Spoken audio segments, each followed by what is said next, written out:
In the heart of ancient Mexico, the Aztecs built a civilization of unparalleled complexity. Their world was a tapestry woven with threads of life, death, and the divine. And at the crossroads of these realms, we find an unlikely guide, the dog. This isn't just any dog, but a sacred companion, a soul guide destined for a journey through the shadows. Join us as we venture into Mictlán, the Aztec Underworld, to uncover the story of the dog who held the keys to the afterlife. The Aztec relationship with dogs was profound. They weren't just pets or work animals, they were family. Archaeological digs across Mexico have unearthed countless dog burials. Some incredibly elaborate dogs were laid to rest with cherished items, wrapped in cloths and sometimes even buried alongside their human companions. This wasn't mere sentiment, it was a deeply held belief that the bond between human and dog was so strong, it transcended death itself. The Aztecs revered several breeds, but one stands out in their mythology: the Xoloitzcuintli, or Xolo for short. This hairless ancient breed was considered a living link to the gods, a gift from the deity Xolotl, who was himself often depicted with the head of a dog. To the Aztecs, the warm, hairless skin of the Xolo was thought to have healing properties, a comforting presence in a world full of challenges. But its most important role was not for the living, but for the dead. When an Aztec passed away, their journey was only just beginning. Their destination was Mictlán, the underworld. But this was no simple descent. Mictlán was a treacherous place, a 9-level gauntlet designed to test the soul of the deceased. The journey was said to take for long years, filled with trials that would strip away everything the person was in life. The first level was a wide, raging river known as Apanahuyan, the place one has to cross water. Its currents were swift and powerful, impossible for a human soul to cross alone. And this is where our canine hero enters the story. According to Aztec belief, the spirit of the deceased would arrive at the riverbank, lost and afraid. There, they would find their dog waiting faithfully for them. But not just any dog could make the crossing. The codices, ancient Aztec books, specify that the dog had to be a particular color, often a reddish yellow. A white dog, it was said, would refuse, claiming it had just bathed and was too clean. A black dog would also refuse, saying it was too dark and had already guided other souls across. Only the reddish-yellow dog, the color of fire and life, would recognize its master and agree to help. The soul would climb upon the dog's back, and together they would plunge into the churning waters. The loyal animal paddling tirelessly until they reached the other side, ready to face the next 8 levels of Mictlán. This first trial was perhaps the most critical, a testament to the idea that no soul should face the darkness alone. The dog wasn't just a fairy. It was a symbol of unwavering loyalty, a final, selfless act of love from the world of the living. After crossing the river, the soul and its dog guide continued their perilous trek. The path through Mictlán was fraught with horrors designed to break the spirit. They had to pass between 2 mountains that crashed together, threatening to crush them. They faced a field of razor-sharp obsidian winds that would flay the flesh from their bones.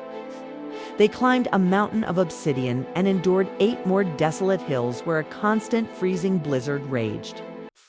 They navigated a place where arrows flew without warning and faced a terrifying jaguar that would eat the human heart. Through each of these harrowing trials, the spirit of the dog remained, a comforting presence and a steadfast protector. While the human soul was being tested and purified, the dog's role was one of guidance and companionship. It was a beacon of light in an abyss of darkness, a reminder of the warmth and love that existed in the world they left behind.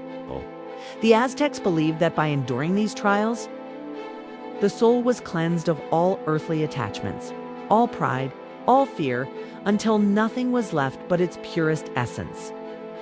The dog's journey alongside its master wasn't about purification, but about service. Its loyalty was already pure. Its love was already unconditional.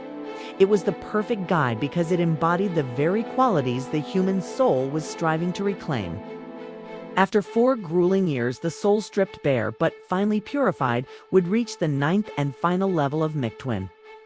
Here, they would come before the Lord and Lady of the Dead, Xoloitzcuintli, and his consort, Xolotl.